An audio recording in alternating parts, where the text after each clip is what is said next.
working. Yeah. You know what I just noticed? All three of us are wearing blue shirts. Yeah, we look like fucking the blue Jesus group. Christ. The blue group. The blue group? Yeah. Blue man group. What should everybody do, George and Jimmy? Go to uncutsports.com. Yeah. Definitely. Check it out. Check out The Uncut Truth on iTunes. Check out The Kevin White Show on iTunes. We're all doing this shit. Jimmy, are you coming up with a podcast? Yeah, he does it with me. Yeah, I'm sort of a, I'm sort of You're a like part the of guest that. host, co-host, Yeah, or something yeah. like this. I'm going to come over there and fucking just wreck on George's shit, too. It's going to be fun. I'm looking forward to it. Anyway. Entertaining. Here you go, man. Give it up to you. Jimmy, good prediction, because you're the only one that got it right for the NBA Finals, because we all had it very fucked up. Well, don't worry. I mean, a lot of people had the Thunder. Just the Heat came to play, played well. LeBron didn't settle for jump shots, took it to the hoop, and it's all she wrote. You know what's funny? It's somewhere during the course of that series, it's like it was men and boys all of a sudden. Like you never saw that with the Thunder, how poised they were to be so young. And LeBron did every fucking thing. I mean, he had the best playoff performance this year. Yeah. And, I think to some extent, now that he's got a ring, I think now we're going to start to see domination. I think... The thing that kills me is Skip Bayless can't even eat some crow. Like, Skip Bayless is still talking shit on LeBron James. Like, I really... Speaking of Skip Bayless, did you guys happen to see or hear about Mark Cuban on the show with Skip Bayless? Just completely eviscerated the man. I mean, for like 10 minutes, he's a guest on that show that Skip Bayless is on. Yeah, I mean, completely ripped him apart because... Who ripped who? Mark Cuban did. For like 10 minutes, and Stephen A. Smith is just sitting there, just literally watching as it goes down. Oh, it's great. I mean, it was on YouTube, and it was really funny because he actually came with some thoughts, some facts, and gave that inside NBA type of view. And Skip Bayless he talks out of the side of his neck. Yeah, Skip Bayless would sit there and be like, "Well, the last 2 minutes of the third quarter, LeBron only shot 10%." I'm like. Really, you have to. That's how bad Skip Bayless. He won, bitch. Well, he it was funny. Like one time, I mean, just shut up. He was asking Skip Bayless like what defense somebody was in. He couldn't even identify a zone versus a man-to-man. He was like, "How do you post up a zone?" Right. Bayless was like, "Duh." Yeah. Yeah. I mean, Stephen A. Smith's just sitting over there, just chilling. It was great. I mean, I would have never thought they'd do it in 5, even if they did. I thought it would be 6 or 7. I mean, Jimmy, you're like we said, you're the only one that's close. I mean, but LeBron, man. I mean, you know me. You've always loved LeBron. I have always, everybody out there, I will eat my fucking foot, man. Have given LeBron so much shit. Right. Now, the last 2 years, I think I've kind of been like, okay, everybody's getting a little fucking carried away with it. They take shit to another level. Yeah. But he's the best player in basketball, no doubt. If he goes right, everyone's like, you should have gone left. I mean, he's truly unstoppable when he takes it to the rim. And then when you have guys like Mike Miller and Shane Battier, who when you're kicking it out to them, those are the unsung heroes right there. Dude, this is what I think every time I see Mike Miller. Bow, chicka, wow, wow, bow, bow, bow. He looks like a 1988 porn star. Crazy ass stash. All he needs to come out is in like a velour suit, motherfucking like Huggy Bear with a top hat and a cane. He's so dirty. He's penetrating that motherfucking hoop too. Wow. He was coming from beyond the arc. Yeah, definitely. Many times. Long stroking like shit. What's the show on FX that we watch? Not Son of Anarchy, the other one. The one with Games of Thrones. On FX. On FX? Not HBO. No, it's got the cop. He's a sheriff on FX. We watch it? Yeah, Justified. Yeah. Justified. Yeah. Mike Miller looks like one of the meth heads on Justified. No bullshit. He looks like one of the dudes in the past season who's in the trailer slanging meth. That's what Mike Miller looks like. But you know what? He was slanging. How did they slang his shorty? Yeah, he was slanging 3-pointers. And George is a Vegas dealer. Yeah, he was killing them. I was happy. I hate Duke with an unrivaled passion. Right. But I was happy to see Battier, the second player in Mike Krzyzewski history, to get a ring. Yeah. That's pathetic. Sorry. Are you fucking serious? That's the second and the player sad part was in the Mike Krzyzewski era to win an NBA championship. Oh, wait. Who's the first? They've already answered it because the shit was up on our Facebook page. If you ever went there, was Christian Laettner ever? I know he was terrible. He was the biggest. No, this was the player who was told by John Thompson, "There's no room for a player like you." Then he goes to Duke and wins ACC Player of the Year, not once but twice. And I think even National Player of the Year. Played right here at DeMatha. Yeah. In high school. You even ride on one to get across water sometimes. Yeah. Oh my God. What's wrong with me? What's wrong with me? When you said DeMatha, what the fuck And now playing for your San Antonio Spurs, Danny Ferry.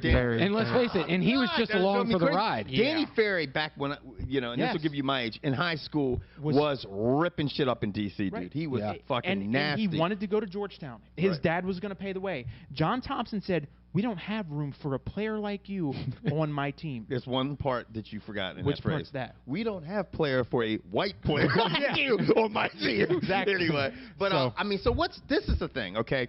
When you look, honestly, with the Heat winning the championship, I thought one of the biggest things that made a huge difference was when Chris Bosh came back. Yes. Because he, you know what's funny? They're like kind of, like Dwayne Wade can get a little emotional. LeBron, you don't see it a lot with him. You never have, which is nothing. I mean, no big deal. But Chris Bosh, there was a point in time, I don't know if you guys caught this, when he scrambled to get a ball that was going out, and he grabbed it, and he grabbed it and he went, and he did it like this and got a timeout. And then the motherfucker gets up and he looks at the crowd and he goes, "Our ball!" And he starts screaming, and the fucking crowd erupted. Came out like the velociraptor that he is. And he spits venom. Yes, I'm gonna. Not even finish that joke. And the other thing that Chris Bosh did was got Ibaka and Perkins away from the basket. Yeah. Because you can't leave them open. Nope. And it sucks them out. And let me tell you what, Sam Perkins, when you have your back to him, he's the best on-ball, low-post defender. Sam Perkins? Sam. Or whatever, Kendrick. Sam Perkins. That's all I Another big failure from your lovely school of North Carolina. That's all I ever think of is Sam Perkins playing. Right. It's Kendrick Perkins. Anyway. Now, you remember what? Speaking of Sam Perkins, let's go back. Who was he drafted in front of? Michael Jordan. Isn't that shit crazy? Yes. Anyway. There were plenty of people drafted in front of Michael Jordan. Motherfuckers like shit. Anyway, Kendrick Perkins, when Bosh came in, he had to come out and respect it. And Serge Ibaka doesn't want to leave. It's like he's handcuffed to the rim. He's like, no, no, I got to get over here to block a shot. He's trying to block everyone's shot. I'm like, dude, if they decided to stop playing defense as a team, and look, Westbrook can score. I'm not, but you cannot distribute. You will fuck up. He doesn't. But he doesn't. That's really not a true thing. No. They move him to 2. Let the 185-pound, 6'10" guy play 3. Don't get him anywhere near a 4 because he might seriously get injured. Could you next to LeBron? He's like a small forward. Like he's like a Dirk. Like a I think Dirk's got 70 pounds. Like a Larry Bird. Like that's. I mean, he can go to the hoop. Yeah. I mean, he's a small forward. But I mean, he's tiny. He's just tiny. But if he fills out, he'll be a real forward in maybe 5 years. But okay. So what's next for the fucking Heat? I just saw a commercial wanting to send money to feed Kevin Durant. I'll send money. I'll send money. I mean, the guy can score. We can walk he can score, but he can't. He didn't rebound too well. Didn't play defense too well. Well, I mean, they got beat by, to me, two things was the key to this finals. It was basically LeBron, running the show, and then jump shooting. Yeah. Miami was knocking down shots, and when you knock down shots, I don't care who you're playing, where you're playing, you're going to win games. I'm going to tell you what, all the criticism that the coach got, I think everybody's got to kind of pull back on that a little bit. Because, I mean, I tell you what, they played, in my opinion, people are going to knock that guy, but they played really good as a unit. I mean, no offense to the coach. They don't even need a coach. Yeah. I mean, they got Pat Riley up there who's, pulling the strings. Well, I'm going to tell you what, Pat Riley, I mean, he's a maestro up there. And he won it in 06 for him. Yeah, he came down. I'm going to tell you what, that mug looks so wow, I noticed. That's what happens when you have to be a GM and you deal with all the stress. God, he looks like Magneto. It looked like Showtime. His look from Showtime was 40 years ago. Yeah. I mean, it's a lot of stress having a, you look at the same haircut since 78. Yeah. At least he still has hair, though. That's good for him. That is impressive. Yeah. But whose is it? Huh? Whose is it? There's a horse running around Miami going, my tail motherfucker. Yeah. But no, to your question, where did the Heat go? I mean, what's going to happen now? I mean, that's a lot of salaries. And on the other end, or in contrast, what about the Thunder? Harden's like, I mean, now, for me being an LA Laker fan, and I'll make it really quick, I wanted the Thunder to win for a lot of selfish reasons. Because I'm like, okay, there's a better chance of them imploding after they win, because they'll be like, damn, I got my ring, I'm off. I'm getting paid. But now they might think, okay, we're a family, we'll stick together, especially Scott Brooks is the coach. What do you think? So I'm thinking, get these. I believe that they have all of their main guys under contract for a while. It's just, it's just Harden and a couple other guys, but I think they're still on contract through next year. I would not be surprised if Westbrook asked for a trade. He comes across as that kind of guy to me. He just doesn't seem very loyal. He wants his when he wants his. Are you thinking he's sort of more or less like a Stephon Marbury, Steve Francis, I'm going to tell you where do you think Westbrook would just run to? Anywhere that would take him. He would run to L.A. The problem is he's plays the same thing as Kobe. But he went There's to not UCLA. enough He's shots. an L.A. boy. He loves the Lakers. UCLA, There's not enough shots in L.A. for him. Yeah. So, I mean, he's not a point guard. Right. He's a short two. That's what he is. And I don't know if you get him the ball out on the wing, not in rhythm. Like if he's not bringing the ball up the court and can see the whole court, I don't know if he's going to be able to do the same thing on the wing. Like if they have a point guard come up and kick him the ball and he's in an ISO situation, I don't know because he scores a lot of points coming up. He gets to half court and accelerates past his guy, and now it's like 1-on-3, and people got to react to him. I don't know if he's going to get those kind of looks. The problem is with the Thunder, I thought too, and this is what I was getting back talking about the Heat's coach. Everybody contributed this time. Like, everybody did. Even Eddie Curry. Shane Battier, Eddie Curry, fucking whatchamajig had that. Juwan Howard. Juwan Howard. But who, what's wrong with me? I'm having a brain fart here. Who's their guard who had the real good game? Who was Mario Chalmers? Yeah, Chalmers. Yeah, he had put a up great 25. game. Whatever. The Thunder, on the other end, their other young heads, besides the big three, they got nothing. They didn't show up, man. And I'm going to tell you what, if they want a better shot at winning next year, you need to get James Harden in the games a little more often where he sees people who will play defense. And I found out another thing is when Harden goes cold, it's bad for him. He looked like a deer in headlights when Battier was on him, when Wade was on him, when LeBron would roll over to him. He was like, he cut the beard, Kimbo. So who do you think came up with that game plan to put to roll those people and people like that? LeBron.